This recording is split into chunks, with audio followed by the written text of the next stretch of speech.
Bonjour à tous et bienvenue pour une nouvelle vidéo. Alors, le thème d'aujourd'hui c'est: est-on capable de s'abandonner en Dieu? Ou certains diraient de s'abandonner pour Dieu. Même si techniquement on devrait plus dire s'abandonner en Dieu. Quand même. Mais bon. Alors pour répondre à cette question, c'est assez simple d'un côté et très complexe de l'autre. Si c'est l'esprit qui parle, si c'est l'être, ça sera très simple. Elle dira, l'esprit, oui, puisque c'est déjà le cas d'une certaine façon. On est tous abandonnés en Dieu sans le savoir. Vouloir faire le jeu contraire de Dieu, c'est toujours se planter, donc c'est comme si c'était déjà fait. Maintenant, si on prend l'intégralité de ce qui nous compose, l'ego va parler aussi. Et là, l'ego va dire certaines fois oui, de façon hypocrite, alors qu'il en est incapable, va dire non, va dire je sais pas, va dire toutes sortes de choses, tout un panel. Voilà, ça dépendra l'ego de qui et l'ego de quoi. Voilà. Donc, est-on capable de s'abandonner en Dieu? C'est la grande question qui concerne à la fois le début de l'initiation, mais surtout le final de l'initiation. Du vrai chemin initiatique, de la véritable voie en fait. Voilà, c'est ça qu'on entend par une voie authentique, enfin une voie spirituelle authentique. C'est que si vous n'avez pas ça, dans cette voie qu'au bout d'un moment, on vous demande cet abandon, c'est que c'est pas une voie spirituelle authentique finalement. C'est qu'il y a une couille quelque part dans le potage. Maintenant il y a les étapes, attention. Étapes qu'il faut respecter parce qu'il y en a qui me disent, des fois, enfin, dans ce que j'ai lu plutôt, pourquoi on passe pas de l'étape 1 à l'étape 10 directement, parce que de toute façon, il faut tout abandonner, abandonnons tout directement. Bah non. Non, c'est la vie, si vous voulez, enfin l'étape, la voie, c'est une échelle. Et à un moment donné, c'est vrai qu'on pourrait larguer tous nos conditionnements et partir directement, mais ça, on n'en est pas vraiment capable en fait. Alors peut-être qu'il y a l'exception à la règle, je ne sais pas. Sûrement, il y en a toujours. Mais en tout cas, la plupart d'entre nous, on n'est pas capable de tout abandonner du jour au lendemain comme ça. Donc c'est progressif. Ou même si je devrais dire plutôt c'est pas progressif, puisqu'au contraire, ça, comme je disais dans la vidéo précédente, la voie n'ajoute rien, elle retire. Donc c'est pas vrai, le terme progressif n'est pas vraiment bon finalement. On progresse pas sur la voie, au contraire, on se débarrasse de plus en plus du superflu sur la voie. Voilà. Mais parallèlement, des fois, il faut avoir certains objets, oui, qui peuvent servir à certains moments. Il faut avoir certains archétypes, certaines choses qui deviennent effectivement complètement obsolètes par la suite, mais qui, dans l'étape dans laquelle nous sommes, ont un sens, en fait. Voilà. Donc nous, on ne peut pas griller les étapes, comme on ne peut pas passer de bébé au stade adulte. Pourtant, on finira tous adultes, enfin, normalement. Sauf certains qui veulent pas grandir, ça c'était pour la petite aparté. Mais je veux dire, voilà, quand vous arrivez ici, bon, vous êtes bébé d'abord, hein, voilà. Vous pouvez pas passer directement à vieillard ou adulte en mode ouais mais moi je veux pas faire l'enfance et l'adolescence. Non, vous passez d'abord l'enfance, l'adolescence. Ensuite vous avez voilà, le stade adulte, et puis ensuite vous avez le stade de vieillard. Voilà. Mais vous pouvez pas griller les étapes. Là c'est pareil en fait, si vous voulez. Même si c'est pas exactement pareil, parce qu'on parle du domaine métaphysique, mais comme ce qui est en bas et comme ce qui est en haut, et vice versa, pour faire le miracle d'une seule chose, comme dit l'axiome hermétique. Donc on retrouve quand même des choses qui sont similaires. Hein, voilà. C'est pareil, hein, le chêne, avant de devenir un chêne, il a été un gland, une jeune pousse, un germe aussi encore avant.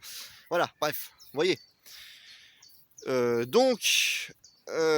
coup, est-on capable de s'abandonner en Dieu? C'est une question ouverte. Hein. Évidemment, je n'apporterai pas de réponse aujourd'hui. Je vous laisse méditer là-dessus. En essayant quand même d'expliquer quelques clés importantes, sur lesquelles je reviens, parce que finalement, je ne vais rien expliquer vraiment de nouveau.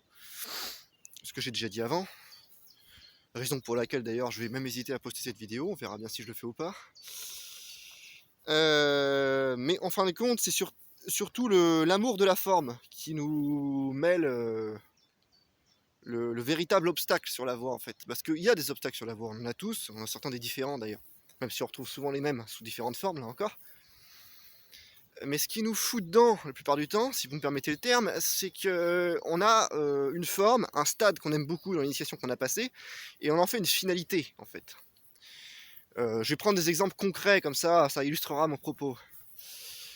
Par exemple, il y en a qui pensent qu'être mage, c'est toute sa vie être dépendant de son oratoire, de ses baguettes, de ses babioles, de ses machins, enfin de ses objets consacrés, pardon. Et voilà quoi, en fait c'est normal, une fois qu'on est arrivé à ce stade avec voilà de quoi évoquer les encens, les dagues, les machins, les trucs, bah c'est qu'on a fini quoi. Enfin bref, du moins on peut continuer à progresser, mais on aura toujours besoin de ça. Erreur, non non, un vrai mage il a largement plus besoin de ça en fait. Si vous avez encore besoin de ça, c'est que vous êtes apprenti ou apprenti adepte même, mais vous n'avez pas encore atteint le degré final en fait. Enfin le degré, le stade, si on peut dire d'ailleurs. Est-ce qu'il y a vraiment une finalité? Je ne sais pas, mais je me comprends. Je pense que vous avez compris aussi ce que je veux dire. C'est difficile de s'exprimer sur ces sujets en utilisant les bons mots, hein, parce que c'est quelque chose quand même. Enfin bref, donc je fais de mon mieux, hein. Vous me pardonnerez pour les mots mal employés et les tournures de phrases qui sont peut-être pas assez claires. Mais là, on entre dans des sujets assez compliqués quand même, hein. J'ai abordé beaucoup de sujets dans mes vidéos, mais ce sujet-là de est-on prêt à s'abandonner à Dieu, fallait quand même oser, quoi, parce que c'est quand même pas une question hyper facile, quoi. Mais bon, je tente, on verra bien ce que ça donne. Si c'est brouillon, tant pis. Je saisis l'instant.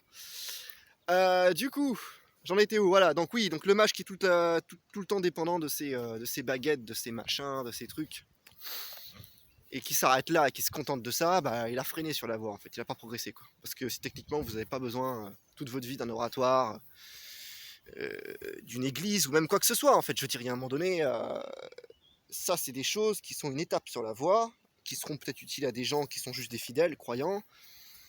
Là on part dans un autre domaine du coup, celui de la religion. Mais pas à vous si vous allez vraiment jusqu'au bout quoi en fait. Au bout d'un moment, vous n'êtes plus censé avoir besoin d'aucune forme en fait. Vous pouvez utiliser les formes, je dis pas le contraire, mais vous n'êtes pas censé en être dépendant. Si vous en êtes dépendant, c'est qu'il y a un truc qui va pas. Mais ça, c'est pour l'étape entre parenthèses, finale. Je mets entre parenthèses le final. Hein. Avant, vous en avez besoin. Il faut pas le négliger du coup. Parce que entre les écoles qui disent oui, débarrassons-nous de tout dès le départ, et qui ressemblent à rien là parce qu'ils sont habillés comme des gueux et que finalement ils n'ont pas plus de niveau spirituel que le clochard du coin, pardon. Voilà. Et ceux qui accumulent des biens pour dire bah ouais mais c'est essentiel, on n'a pas le choix, nanana, faut bien vivre, que j'entends et tout, nanana, machin, et qui paie des impôts à un système tyrannique, il y a une marge en fait si vous voulez. Et là le problème c'est qu'on retrouve la même chose que d'habitude, à savoir que l'être humain n'est jamais dans le juste milieu. Faut toujours un extrême ou un autre. Et mon extrême vaut mieux que celui du voisin. Moi je suis renonçant sannyasi, alors voilà j'ai tout plaqué, nanana, je vaux mieux que tout le monde. Même si j'ai pas trop compris ce que je faisais hein, finalement et que j'ai peut-être un peu trop plaqué trop vite des formes dont j'aurais besoin pour progresser, mais tant pis. Voilà, moi je suis sannyasi, c'est bien, c'est parfait. Voilà. Puis l'autre, bah non, non, moi je suis pas assez con pour faire ça, justement je garde des trucs et des machins, mais par contre, voilà quoi, toute ma vie, je vais être avec mes trucs. Quoi. Et ça, des exemples dans la spiritualité, l'ésotérisme, vous en avez à foison, mais vraiment à foison. Vous avez des mecs anti-système machin qui continuent de payer leurs impôts, on se demande pourquoi, parce que du coup, voilà. Vous avez des renonçants du ouais, moi de toute façon, j'ai renoncé à la violence, à tout, à tous les objets, machin et tout, mais qui finalement part dans le fanatisme. Donc ce qui n'est pas la voie spirituelle, parce que la voie spirituelle c'est pas la fanatique. Hein. Voilà, donc ils ont renoncé à tout, ils sont meilleurs que tout le monde, hein, voilà. Mais finalement non, ça marche pas. Entre ces deux extrêmes, vous en avez plus ou moins plusieurs variétés, donc on va pas citer aujourd'hui parce que j'ai pas envie de perdre mon temps à ça. Sauf que vous avez compris le propos. Voilà, donc et tous ces gens se pensent meilleurs les uns les autres en fait, alors qu'ils sont tous dans une erreur d'extrême l'un comme l'autre, voilà. Parce qu'il ne s'agit pas de fuir la forme, et c'est là où je vais revenir sur le sujet de base, dans peut-on s'abandonner à Dieu, il ne s'agit pas de fuir la forme, il s'agit de ne pas en être dépendant, je répète pour bien faire comprendre, c'est-à-dire que j'ai parlé du fond et de la forme dans une vidéo précédente, que je vous conseille de revisionner si vous n'avez pas bien compris. Là je réinsiste sur ce point en fait, c'est que si au fin de compte vous bannissez les formes ou certains types de choses, comme par exemple disent ouais ça c'est mal, voilà, mais juste en mode frustration, c'est-à-dire que vous faites comme les religieux fanatiques, quoi. Vous cherchez pas à transmuter par exemple l'énergie sexuelle, vous la bannissez, vous cherchez pas à transmuter certaines choses que vous comprenez pas, vous bannissez directement, ça marchera qu'un temps, au bout d'un moment la frustration sera là et le mental va vous niquer la gueule en fait, et pareil pour l'ego. La 16, là c'est pareil, hyper efficace dans certains domaines, inefficace dans d'autres. C'est-à-dire que faut tout remettre dans son contexte. Voyez. La 16, c'est très bien. Mais la 16, c'est bien quand c'est temporaire là encore, parce que c'est une forme sur la voie. Voilà. C'est comme quand vous avez besoin de méditer lorsque les sages et les saints sont constamment en méditation. Enfin les mystiques, les vrais mystiques et les vrais sages sont constamment en méditation. Les vrais mages aussi d'ailleurs. Enfin sage, mage c'est pareil. Bref. Voilà. Donc, si vous avez encore besoin de prendre un temps pour méditer, c'est que vous n'êtes pas dans la méditation entièrement. Voilà. Donc c'est une étape encore. De dire je dois faire mes exercices. C'est pareil pour les exercices. Quand je vous dis les formes, c'est pluriel. C'est pas seulement le monde matériel. C'est pas seulement la baguette magique que j'étais tout à l'heure. C'est pas seulement l'oratoire. C'est pas tout ça en fait. Enfin si, c'est ça, mais bien plus encore. C'est toutes les formes psychiques. J'avais précisé, je crois, dans ma vidéo précédente, mais je le redis aussi. Et toutes les formes qui ont un sens, en fait, sur la voie passé un temps. Mais que si on tourne en rond là-dessus, c'est qu'au bout d'un moment, que les années passent, c'est qu'il y a un problème, en fait. Soit la voie est pas bonne, soit on n'a pas assez travaillé, soit... Oui, je sais pas, enfin, en tout cas, il y a un truc qui va pas, voilà. Mais il y a des gens qui maintiennent mordicus que non, c'est normal hein, de faire toujours les mêmes choses, les mêmes rituels toute sa vie, jusqu'à la fin de sa vie, machin. Dans certains contextes, peut-être, dans le rôle du prêtre moderne, j'entends, parce que vraiment le prêtre c'est un initié aussi. Peut-être, mais en tout cas pas dans la voie d'initié, non. Non, si vous voulez vraiment aller dans cette voie et aller jusqu'au bout, si c'est votre objectif, en admettant qu'il y a un bout évidemment, là encore je m'exprime avec les mots voilà comme je peux, bah en fait ça sert à rien de faire la même chose pendant des années, enfin des années peut-être, mais pas des décennies en tout cas. Après c'est à vous de dire aussi quand est-ce qu'est la limite, quand est-ce que vous l'avez assez fait, ça c'est pareil, sauf si vous avez un instructeur qui va vous dire les choses, ou mieux encore un maître, pour ceux qui ont la chance d'en avoir un.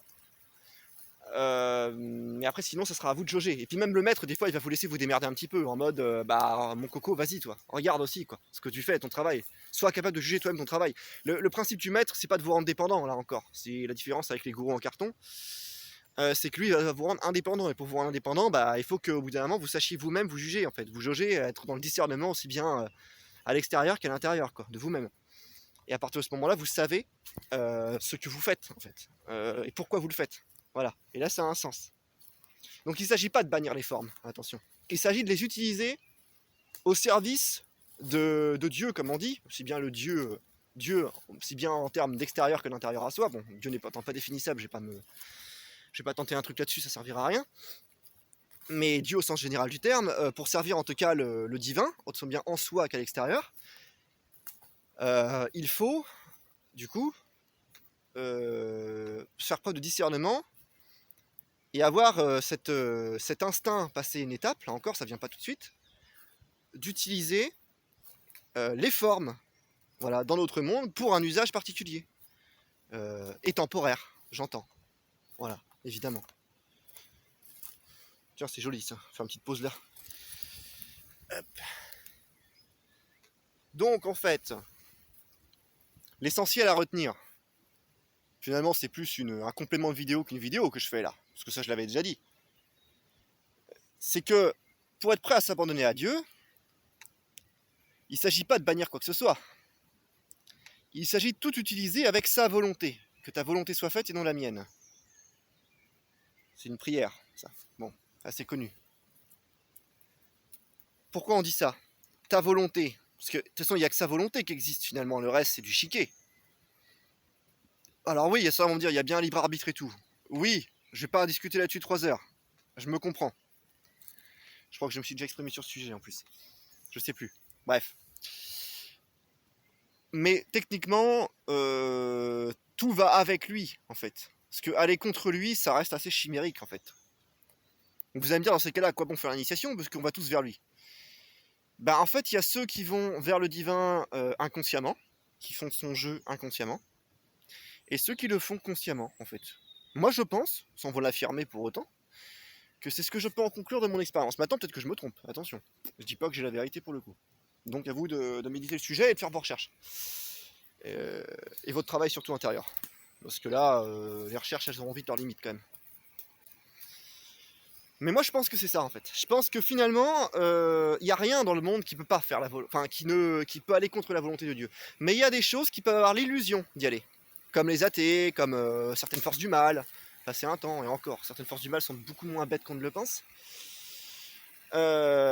Mais en tout cas, pour moi, la guerre entre Satan et Dieu, elle est terminée depuis longtemps. En fait, je veux dire, Satan à vouloir prendre son... Là, je prends les symboles chrétiens, hein, je précise, hein, bien sûr, il y en a plein d'autres, mais si on allait tous les faire, on en a pour 5 heures d'affilée, donc je prends les symboles chrétiens. La guerre entre Satan et Dieu, je pourrais pas déjà dire tout ce que ça signifie en une vidéo. C'est très vaste, mais en tout cas, elle a pris fin il y a longtemps. C'est-à-dire que l'histoire, c'est résumé, c'est que Satan a vu que finalement, il avait fait une grosse connerie en se liguant contre Dieu.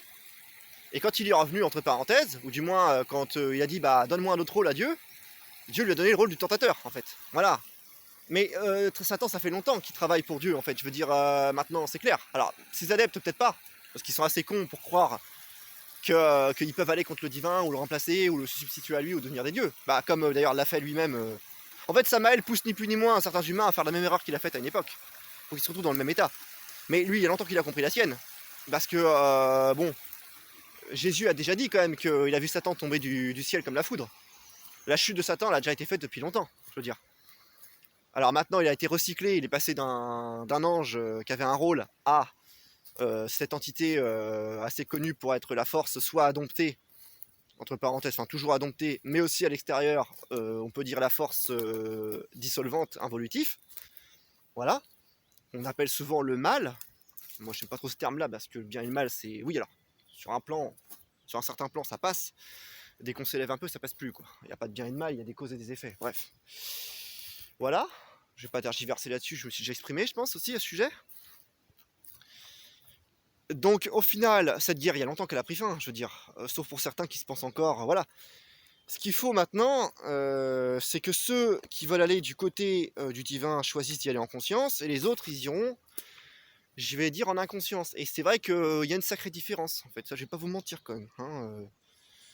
Parce que ceux qui veulent être des égos sur pattes, au bout d'un moment, je pense qu'ils n'auront plus vraiment d'esprit, ou du moins l'esprit va se retirer, le souffle divin, qui lui va retourner directement à la source, naturellement, parce qu'il de toute façon, il l'a jamais quitté.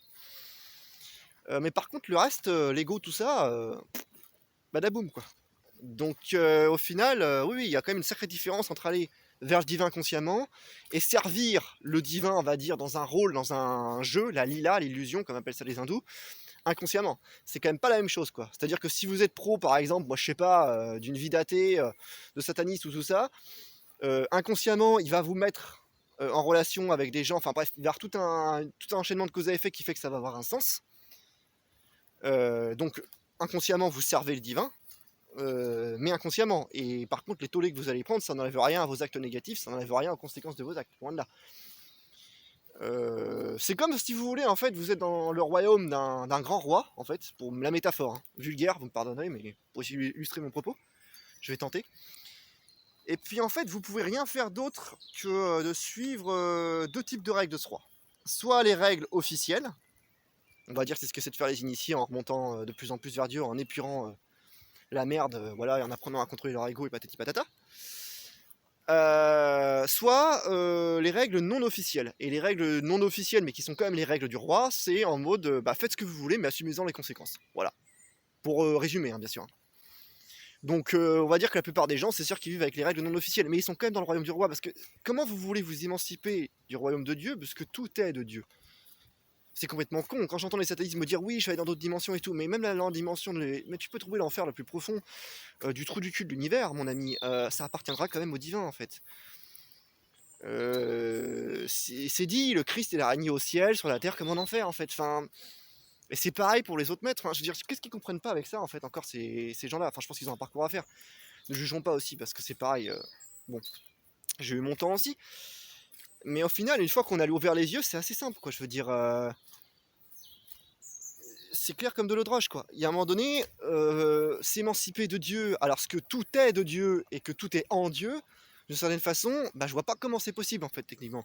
Là, c'est comme si vous me parlez de plus être, voilà, je sais plus moi, de plus vivre dans une maison, mais vous habitez dans les chiottes ou vous habitez dans le cagibi ou dans la cave. Vous êtes toujours dans la maison, en fait.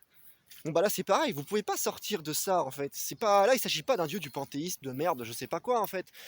D'un Baal, d'un Belzébuth ou je ne sais quoi d'autre encore. Là, on parle de Dieu, de l'être primordial originel, en fait. La source, en fait. Je sais pas comment le dire parce que c'est indéfinissable de toute façon. Donc toutes les définitions passeront à la trappe. Mais du moins de la source qui est le point de commencement de tout, sans quoi il n'y a pas de création, en fait. Sans quoi il n'y a même rien du tout parce qu'il est même en dehors de la création. Donc voilà.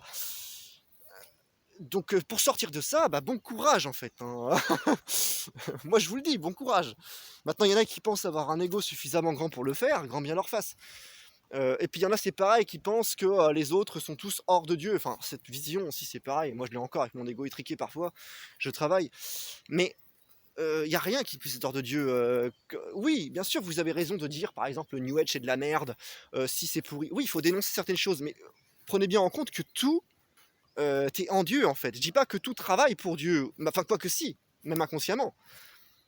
Mais il n'y a rien en dehors de Dieu, en fait. Donc, donc c'est bien de dire, par exemple, si c'est dans un but productif, de dire à quelqu'un qui s'initie à la spiritualité, que vous le croisez, vous lui dites, je prends un exemple là encore, oui, New Age, c'est pourri, va pas par là. Et vous lui expliquez pourquoi, parce qu'il ne s'agit pas de dire c'est de la merde, il faut quand même dire pourquoi. Ok, je prends cet exemple concret. Si vous faites ça dans une critique productive pour orienter quelqu'un qui veut aller vers la spiritualité et qui est réceptif à ça, là vous faites une bonne action.